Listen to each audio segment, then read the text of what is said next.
ஏகாதேசி விரதம் மிகவும் சிறந்த விரதம். குந்தி தேவி நீர் கூட பருகாமல் ஏகாதேசி விரதம் இருக்கணும் அப்படின்னு சொல்லிட்டு முடிவு செஞ்சாங்க. தன்னுடைய மகன்களும் இருக்கணும் அப்படின்னு விருப்பப்பட்டாங்க.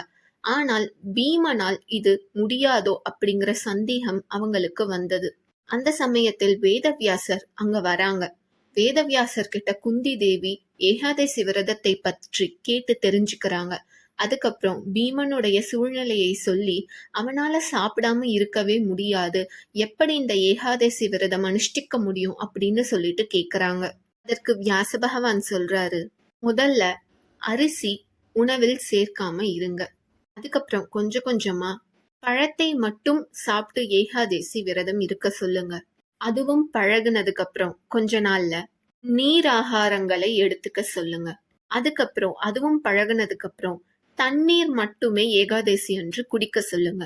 அதுவும் பீமன் பழகுனதுக்கு அப்புறம் தண்ணீரும் இல்லாமல் ஏகாதேசி விரதம் இருக்க சொல்லுங்க. கொஞ்சம் கொஞ்சமா பீமனுக்கு மாறும் அப்படின்னு சொல்றாங்க. அவனாலையும் இது முடியும் அப்படின்னு சொல்றாங்க.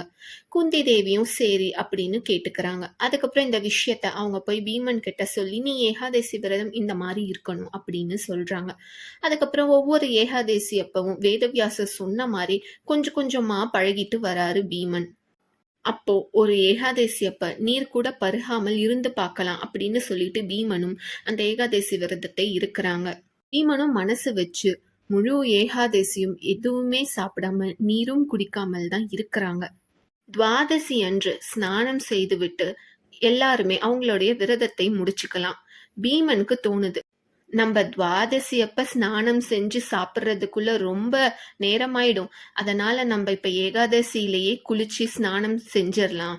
அதுக்கப்புறம் துவாதசி பிறந்ததுமே நம்ம சாப்பிட ஆரம்பிச்சிடலாம்னு முடிவு செஞ்சு அவரும் குளிக்கலான்னு போறாரு. அந்த சமயத்தில் பகவான் கிருஷ்ணன் அங்க வராரு. அவரு ஏகாதசி விரதத்தை பற்றி பேசிக்கொண்டு இருக்கிறாங்க. அப்போ பீமன் கிட்ட கிருஷ்ணர் சொல்றாங்க, எனக்கு சீக்கிரம் சாப்பிடணும், அதனால நானும் குளிக்க போறேன் இப்பவே அப்படின்னு சொல்லிடுறாரு. உடனே பீமனும் சரி கிருஷ்ணரே முடிச்சுக்கிறார், அதனால கவலையே இல்லை அப்படின்னு நினைக்கிறாங்க. அப்போ ஸ்ரீ கிருஷ்ணன் பீமன் கிட்ட எனக்கு சுடு தண்ணி வேணும், அதை மட்டும் வச்சு தர முடியுமான்னு கேட்குறாங்க.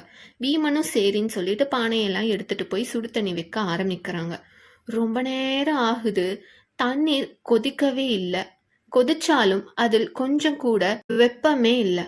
அவருக்கும் ஒன்னும் புரியல. ரொம்ப நேரமா அவரும் தண்ணீரை கொதிக்க வச்சுக்கிட்டே இருக்கிறாரு. அப்படியே இது ரொம்ப நேரம் ஆகுது. துவாதசியே பிறந்துடுது. அதுக்கப்புறம் அவரு என்னடா இது இப்படி இருக்கே அப்படின்னு சொல்லிட்டு அந்த பானைக்குள்ள எட்டி பாக்குறாரு, ஏன் தண்ணி சூடாகவே இல்லை அப்படின்னு. அப்ப பார்க்கும்போது அவரு ரொம்ப ஆச்சரியப்படுறாரு. ஒரு தவளை அந்த பானைக்குள் இருந்தது. இவ்வளவு சூடு பண்ணியும் இந்த தவளைக்கு ஒண்ணுமே ஆகலையே, இந்த தவளை எப்படி பானைக்குள்ள வந்தது ரொம்ப ஆச்சரியமாக பாக்குறாரு. அப்போ ஸ்ரீ கிருஷ்ணர் அந்த இடத்துக்கு வராரு. அவர்கிட்ட பீமன் இந்த விஷயத்த சொல்றாரு. கிருஷ்ணர் சொல்றாரு, இந்த தவளையும் என்னுடைய பக்தன் தான், என்னை காப்பாற்றுங்கள் அப்படின்னு சொல்லிட்டு அலறிக்கொண்டே இருந்தது. என்னுடைய பக்தனுக்கு ஒரு பிரச்சனைன்னா நான் எப்படி காப்பாற்றாமல் இருப்பேன், அதனாலதான் அந்த தண்ணி சூடாகாமல் நான் பாத்துக்கிட்டேன். அது மட்டும் இல்லாம ஏகாதசி விரதம் ஒருத்தங்க இருக்கிறாங்க அப்படின்னா முழுசாக ஏகாதசி முடிஞ்சதுக்கு அப்புறம் துவாதசி அப்பதான் அவங்க ஸ்நானம் செஞ்சு எல்லா போஜனங்களையும் ஏற்றுக்கொள்ளணும். நீங்க அவசரப்பட்டு இப்பவே குளிக்க போலாம் அப்படின்னு ஏகாதசி அன்று நீங்க போலான்னு முடிவு செஞ்சீங்க. உங்களுடைய விரதம் விரயம் ஆயிடக்கூடாது அப்படிங்கிறதுக்காக தான், உங்களை காத்த வைக்கணும் அப்படிங்கிறதுக்காக தான் நான் இந்த வேலையை செஞ்சேன். அப்பதான் ஏகாதசியோட முழு பலனும் உங்களுக்கு வந்து சேரும். என்னுடைய பக்தர்கள் எது செஞ்சாலும் அது நன்மையில் தான் முடியணும். ஒரு ஏகாதசி முழுக்க தண்ணீர் கூட பருகாமல் நீங்க இருந்துட்டீங்க, அதனால இனி எந்த ஏகாதசி வந்தாலும் உங்களால அப்படி இருக்க முடியும்.